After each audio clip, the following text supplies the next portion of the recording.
Welcome to this deep dive. Today we're tackling a really disturbing case from the late 1990s. Stephen Akinmurele. Yes, and we've got quite a detailed account here. We're looking at the timeline of his crimes, his background, the investigation, really trying to get to grips with it. Yeah, and the question that just hangs there really is, how does someone develop such a profound and violent hatred specifically towards elderly people?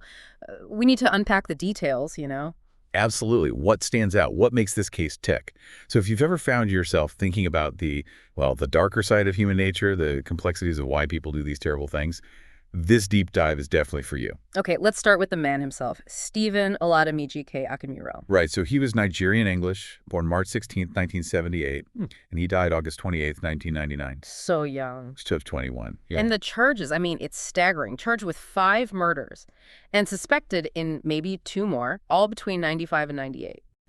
His background was quite interesting, too. Born in Nigeria, but then moved to the Isle of Man with his mother, who was white British, in 1988. So he would have been about, 10? Around 10. Then later they moved to Blackpool, England. He ended up working as a barman there. And this is where it gets really unsettling. There's a history of mental illness mentioned. But the chilling part is he apparently started committing crimes against the elderly when he was just 11. 11 years old. It wasn't a sudden thing then. No. And the police motivation theory, it's grim.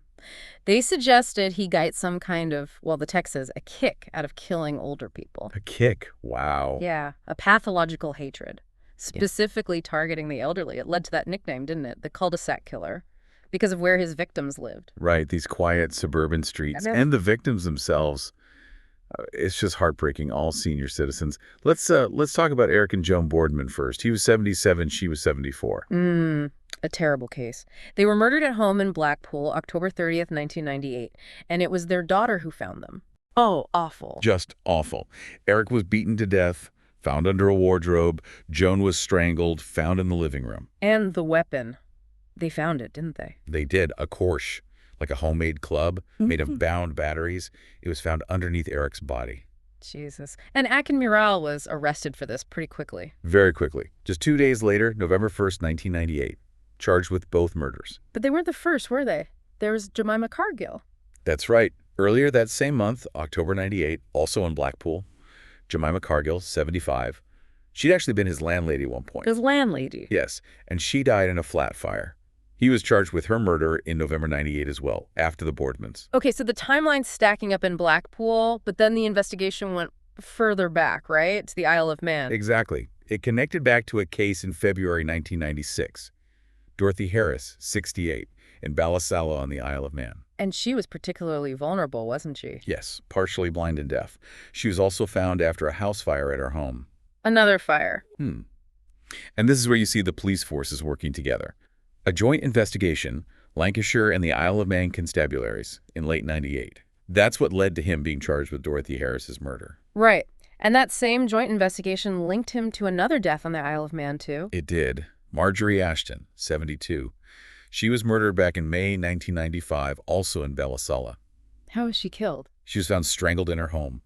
Again, it was that collaborative police work in late 98 that finally resulted in charges against Akinmurele for her death, too. So 5 confirmed charges, but the police thought there might be more. They did. Both Lancashire and the Isle of Man police suspected he could have been responsible for other deaths. They actually started re-examining old cases, house fires, other sudden deaths, that sort of thing. Trying to see if there was a wider pattern. Exactly. Okay, so while he was in custody, he confessed to more murders. Yes, the text says he confessed to 3 more, including one that's, it's a bit strange compared to the others. He claimed he killed a rambler on the Isle of Man. A rambler. Not an elderly person in their home. Correct. And the body was never found, despite searches. The police had a theory about this, though. What was that? They suspected he might have made it up, or confessed to it specifically, to try and confuse the picture. To mask the fact that his primary target seemed to be the elderly. Like a deflection. Possibly. They did find a gun with his fingerprint on it, which suggests something happened, but without a body. It remains unclear. So much uncertainty. And ultimately, he never faced trial for any of these charges. No. Tragically, he died by suicide in Manchester prison, August 1999.